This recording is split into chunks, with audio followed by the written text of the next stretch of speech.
60세를 넘기고부터 뼈가 약해졌다는 말을 자주 듣게 된 김영순 할머니는 매일 아침 습관처럼 우유 한 잔을 꺼내 마셨습니다.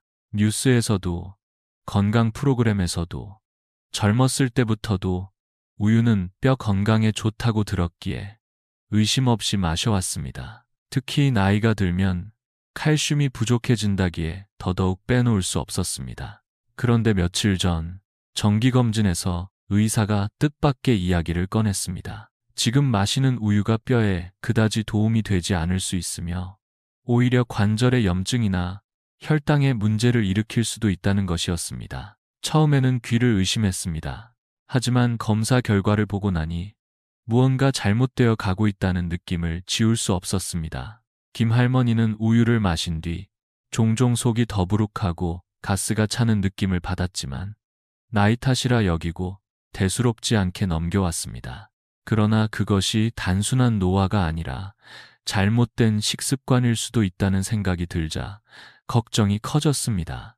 친숙하고 안전하게 느껴졌던 우유가 실은 자신도 모르게 몸을 서서히 약화시키고 있었다면 어떨까? 그제야 성분표를 들여다보고 마시는 종류를 다시 살펴보게 되었습니다. 같은 우유라도 어떤 것은 몸에 부담을 주고 또 어떤 것은 오히려 도움을 준다는 사실은 놀라웠습니다. 이제는 선택의 문제입니다. 매일 마시는 한 잔이 몸을 회복시키는 열쇠가 될 수도 모르게 갉아먹는 독이 될 수도 있다는 사실을 안 이상 우리는 반드시 알고 마셔야 합니다. 오늘은 60세 이후 절대 피해야 할 우유 4가지와 꼭 챙겨야 할 우유 4가지를 함께 살펴보려 합니다. 김 할머니는 우유에 대해 다시 생각하게 되면서 평소 마시던 제품이 어떤 것인지 자세히 알아보기 시작했습니다. 냉장고를 열어 라벨을 읽어보니 초고온 살균 A일소 우유라는 문구가 선명하게 적혀 있었습니다. 언뜻 보기에는 아주 평범하고 익숙한 제품이었지만 인터넷에서 관련 정보를 찾아보는 순간 놀라운 사실들을 마주하게 되었습니다. A일 단백질이 들어있는 우유는 일부 사람들에게 장 염증이나 소화 불편을 유발할 수 있으며 특히 노년층에게는 뼈와 관절, 기억력에까지 영향을 줄 수 있다는 연구들이 있었습니다. 무엇보다 놀라웠던 것은 이 A일 우유가 초고온 살균 처리되어 있다는 점이었습니다. 살균을 통해 세균은 없앨 수 있지만 그 과정에서 우유 속의 중요한 효소와 단백질들이 파괴될 수 있다는 것이었습니다. 나이가 들수록 소화 기능이 떨어지는 만큼 이런 가공 과정은 오히려 소화를 어렵게 만들고 영양 흡수를 방해할 수 있다고 했습니다. 김 할머니는 자신이 자주 겪던 속쓰림이나 잦은 가스가 이 때문일 수도 있다는 생각에 마음이 무거워졌습니다. 게다가 최근에는 소에게 성장 호르몬이나 항생제가 사용되는 경우도 많다는 이야기를 들었습니다. 이러한 잔류 물질이 우유를 통해 체내에 들어와 장기적으로 면역력과 호르몬 균형에 영향을 줄 수 있다는 사실은 김 할머니에게 큰 충격이었습니다. 평생 마셔온 우유가 이제는 몸을 지키기보다는 서서히 부담을 주고 있었다는 생각에 마치 오래된 친구에게 배신당한 것 같은 기분마저 들었습니다. 그렇다고 우유를 완전히 끊는 것이 해답일까요? 김 할머니는 그보다 먼저 무엇을 피하고 무엇을 선택해야 할지를 분명히 아는 것이 더 중요하다고 느꼈습니다. 그렇게 2번째로 손이 가는 우유를 꺼내 들었습니다. 김 할머니는 이번엔 평소에 가볍게 마시곤 했던 아몬드 우유를 살펴보았습니다. 몸에 좋다고 하여 몇 년 전부터 마트에서 종종 사다 놓던 제품이었는데 자세히 들여다보니 가당이라는 표시가 눈에 띄었습니다. 아몬드 우유는 유당이 없어 속이 편하다고 들어서 선택했지만 설탕이 들어가 있다는 사실은 한 번도 깊이 생각해보지 않았던 부분이었습니다. 성분표를 보니 사탕수수 추출물, 향료, 그리고 익숙지 않은 첨가물 몇 가지가 함께 들어 있었습니다. 그제야 김 할머니는 가끔 이 우유를 마신 날이면 유난히 속이 더부룩하거나 혈당이 갑자기 올라가는 느낌이 있었던 이유를 어렴풋이 이해하게 되었습니다. 겉으로는 건강한 이미지지만 실제로는 생각보다 많은 당분과 인공 성분이 들어있다는 점이 걱정스러웠습니다. 무엇보다도 놀라웠던 것은 이 우유의 실제 아몬드는 2%도 채 되지 않는다는 점이었습니다. 나머지는 대부분 물, 증점제, 안정제 같은 성분으로 채워져 있었고, 김 할머니는 그 사실을 알고 나서 마치 아몬드의 이름만 빌린 음료를 마셨던 것 같은 허탈함을 느꼈습니다. 뼈와 관절에 좋을 줄 알고 선택한 음료가 오히려 혈당을 올리고 속을 불편하게 만들었다면 더 이상 그대로 둘 수 없다고 생각했습니다.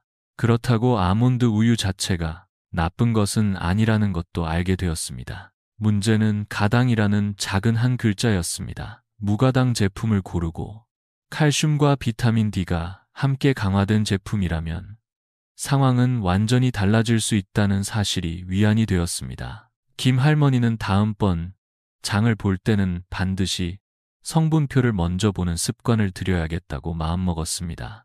그렇게 또 하나의 실수를 바로잡고 나자 이번에는 최근 유행처럼 퍼지고 있는 귀리 우유가 떠올랐습니다. 김 할머니는 귀리 우유에 대해서는 특별한 경계심 없이 받아들여왔습니다. 주변에서도 건강에 좋다고 권하는 이들이 많았고 커피숍에서도 흔하게 볼 수 있는 음료였기에 자연스럽게 괜찮은 선택이라고 여겼습니다. 하지만 최근에는 아몬드 우유와 비슷하게 성분을 따져보게 되면서 귀리 우유에 대해서도 한 번쯤 제대로 알아볼 필요가 있다고 느꼈습니다. 마트에서 구입한 귀리 우유팩을 꺼내 성분표를 살펴보니 놀랍게도 칼슘이나 비타민 D 같은 강화 영양소가 표시되어 있지 않았습니다. 겉으로 보기에는 부드럽고 속에 편할 것 같은 이미지였지만 정작 뼈 건강에 꼭 필요한 성분은 부족하다는 점에서 생각이 복잡해졌습니다. 김 할머니는 평소에도 걸을 때 균형감이 예전 같지 않다고 느껴왔는데 혹시라도 이런 작은 차이가 그 원인 중 하나일지도 모른다는 생각이 들었습니다. 또한 귀리 우유는 당분 함량이 적지 않았습니다. 당류가 높지 않아 보였지만 탄수화물 함량이 높고 식이섬유가 제거된 상태에서는 혈당을 빠르게 올릴 수 있다는 사실도 새롭게 알게 되었습니다. 김 할머니는 이미 혈당 관리에 주의를 기울이고 있었기에 이 부분은 그냥 넘길 수 없었습니다. 무엇보다 귀리에는 피트산이라는 성분이 있어 칼슘과 마그네슘의 흡수를 방해할 수 있다는 사실이 마음에 걸렸습니다. 겉으로는 부드럽고 건강해 보이는 음료도 자세히 들여다보면 노년층에게는 조용한 위험이 될 수 있다는 사실을 점점 더 깊이 깨닫게 되었습니다. 김 할머니는 이제 어떤 식품이든 겉모습만 믿고 선택해서는 안 된다는 교훈을 얻었습니다. 그렇게 냉장고를 바라보던 시선은 이번엔 달콤한 향이 나는 우유로 향했습니다. 김 할머니는 냉장고 안을 천천히 훑어보다가 평소에 간식처럼 즐겨 마시던 바닐라 향이 나는 무유당 우유에 시선이 멈췄습니다. 유당 불내증이 조금 있었기에 이 제품을 선택한 건 나름의 이유가 있었지만 그 달콤하고 부드러운 맛이 은근히 중독성이 있어 자주 손이 갔던 것도 사실이었습니다. 하지만 이제는 습관처럼 마시던 이 우유조차 다시 생각해 보아야 할 때가 된 것 같았습니다. 라벨을 자세히 들여다보니 무유당이라는 단어 옆에는 향료, 감미료, 안정제라는 글자가 나란히 적혀 있었습니다. 그 중에서도 익숙하지 않은 이름에 인공 감미료가 포함되어 있다는 점이 특히 신경 쓰였습니다. 김 할머니는 최근 들어 식사 후 유난히 피로감이 심하거나 복부가 묵직한 느낌이 들 때가 있었는데 혹시 이 우유와 관련이 있을지도 모른다는 생각이 들었습니다. 무유당이라는 말만 보고 안심했던 것이 실은 착각이었을지도 모른다는 깨달음은 작지 않았습니다. 무엇보다도 이런 향이 첨가된 제품은 혈당을 빠르게 높일 수 있으며 장내 미생물의 균형을 깨뜨릴 수 있다는 전문가의 말도 떠올랐습니다. 소화를 돕기 위해 선택했던 음료가 오히려 염증을 유발하고 면역력에 부담을 줄 수 있다는 사실은 김 할머니에게 낯설고도 무거운 진실이었습니다. 결국 그날 이후 김 할머니는 향이나 당이 첨가되지 않은 무가당 무가향 제품만을 고르기로 결심했습니다. 몸에 좋다는 이유로 무조건적으로 받아들이기보다는 내 몸에 어떤 영향을 줄지를 먼저 따져보는 것이 진짜 현명한 선택이라는 것을 이제는 알게 되었습니다. 그리고 마침내 마셔야 할 우유에 대한 이야기를 진지하게 찾아보기 시작했습니다. 이제는 마셔야 할 우유에 대해서도 눈을 돌릴 때가 되었다고 느낀 김 할머니는 조심스럽게 관련 정보를 찾아보기 시작했습니다. 단순히 맛이나 광고 문구에 끌려 선택했던 과거의 습관에서 벗어나 이번에는 정말로 몸에 도움이 되는 우유가 무엇인지 알고 싶었습니다. 그렇게 찾게 된 첫 번째 우유는 바로 A 우유였습니다. 겉보기에는 일반 우유와 다를 바가 없어 보였지만 안쪽은 완전히 달랐습니다. A 우유는 A1 단백질이 아니라 A 단백질만을 함유하고 있어서 소화가 더 부드럽고 염증 반응을 줄이는데 도움을 줄 수 있다는 연구 결과가 있었습니다. 김 할머니는 문득 예전보다 속이 더부룩하고 무거워진 것이 단순한 노화가 아니라 잘 맞지 않는 단백질 때문일지도 모른다는 생각이 들었습니다. 특히 A 우유는 칼슘과 단백질, 비타민 D가 그대로 들어있으면서도 소화기관에 부담을 주지 않기 때문에 뼈와 근육을 함께 챙길 수 있는 이점이 있다고 했습니다. 실제로 몇몇 노인들이 A 우유로 바꾸고 난 후 관절의 뻣뻣함이 줄고 속이 편안해졌다는 이야기를 나누는 인터뷰를 보면서 김 할머니는 자신도 한번 시도해보고 싶다는 생각이 들었습니다. 마트에서 A 표시가 있는 우유를 찾는 일은 생각보다 쉽지 않았지만 포기하지 않고 성분표를 꼼꼼히 확인한 끝에 결국 하나를 골랐습니다. 조용히 몸을 바꾸는 한 잔이 되기를 바라는 마음으로 작은 컵의 우유를 따르고 천천히 음미해 보았습니다. 맛은 익숙했지만 느낌은 조금 달랐습니다. 무엇보다 마음이 가벼워졌습니다. 드디어 올바른 방향으로 첫 발을 내디딘 듯한 기분이 들었습니다. A 우유를 마신 첫날, 김 할머니는 특별한 변화를 기대하지는 않았습니다. 하지만 며칠이 지나자 아침에 일어났을 때 느껴지던 속의 더부룩함이 줄어들고 무릎도 이전보다 덜 뻣뻣하다는 느낌을 받기 시작했습니다. 작지만 확실한 변화는 김 할머니의 마음을 조금씩 바꿔놓았습니다. 이제는 정말 잘 맞는 우유를 찾는 여정을 시작한 것 같구나 하고 생각하게 되었습니다. 그러던 중 예전에 친구가 말해줬던 캐피어라는 이름이 떠올랐습니다. 이름은 낯설지만 유산균이 풍부하고 장 건강에 좋다는 이야기였기에 메모해 두었던 기억이 났습니다. 김 할머니는 다시 한번 용기를 내어 슈퍼마켓의 유제품 코너를 둘러보았고 그 중에서 무가당 캐피어라는 작은 병을 발견했습니다. 뭔가 특별한 느낌이 들었습니다. 집에 돌아와 식사 후 캐피어를 작은 잔에 따라 마셔보았습니다. 맛은 익숙한 요구르트보다는 조금 더 진하고 풍부했지만 이상하게도 부담이 느껴지지 않았습니다. 마치 몸이 편안해지는 듯한 느낌이 들었습니다. 며칠 동안 꾸준히 마신 후에는 식사 후 느껴지던 속쓰림이 줄어들고 아침에 눈을 떴을 때 몸이 가볍게 일어나는 것이 느껴졌습니다. 특히 장이 편안해지니 자연스럽게 식욕도 돌아오고 기분도 밝아지는 느낌이 들었습니다. 김 할머니는 이렇게 작고 조용한 변화가 내 일상에 이렇게 큰 차이를 줄 수 있다니라고 속으로 중얼거리며 웃음을 지었습니다. 그때 마음속 깊이 깨달은 것이 있었습니다. 음식은 단순한 영양 공급이 아니라 매일의 기분과 몸의 흐름을 조율해주는 중요한 열쇠라는 사실이었습니다.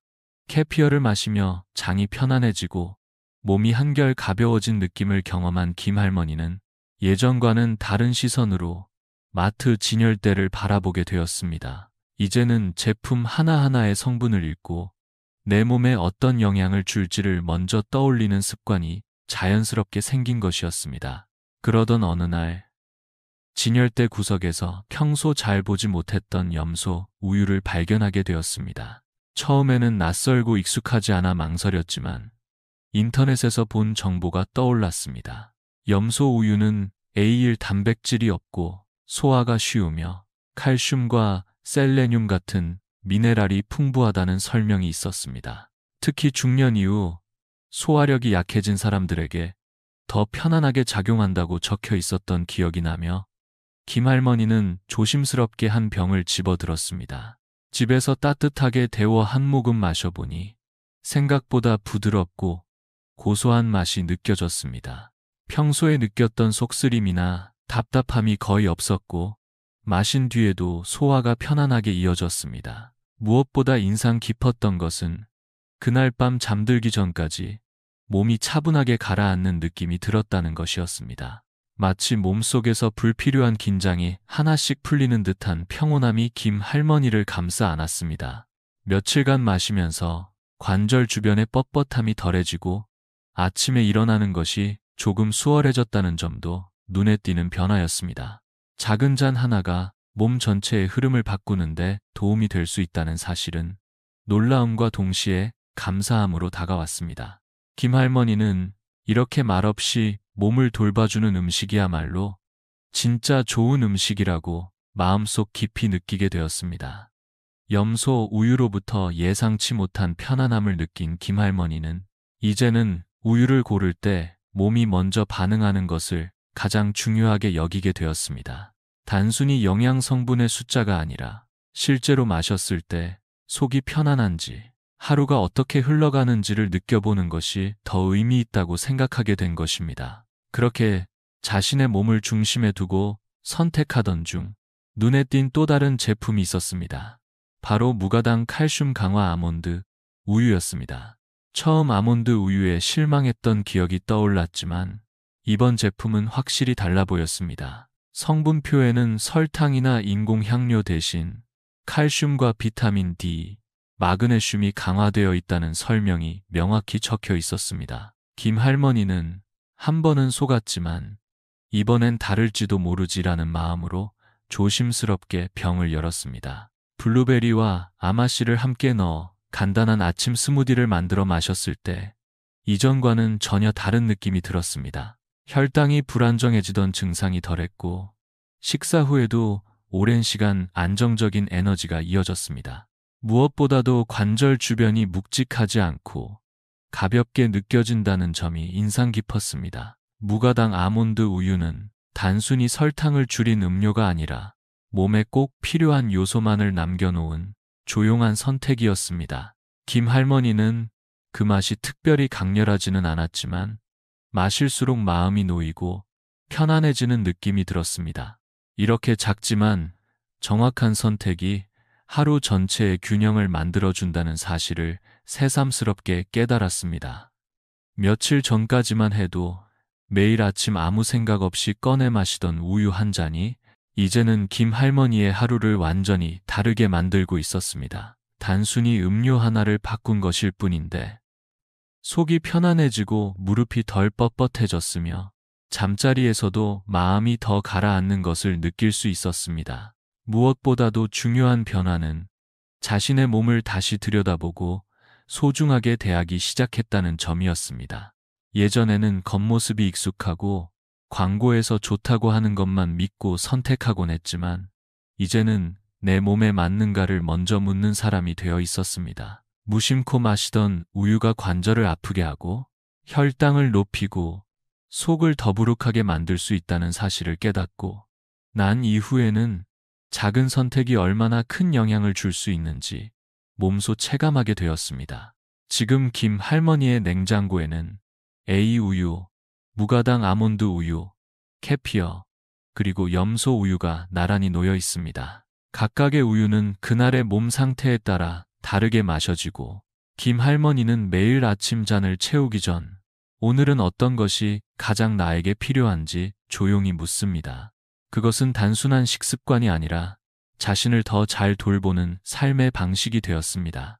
김 할머니는 친구들에게도 이렇게 말하곤 합니다. 우유 하나 바꿨을 뿐인데 하루가 달라졌어요.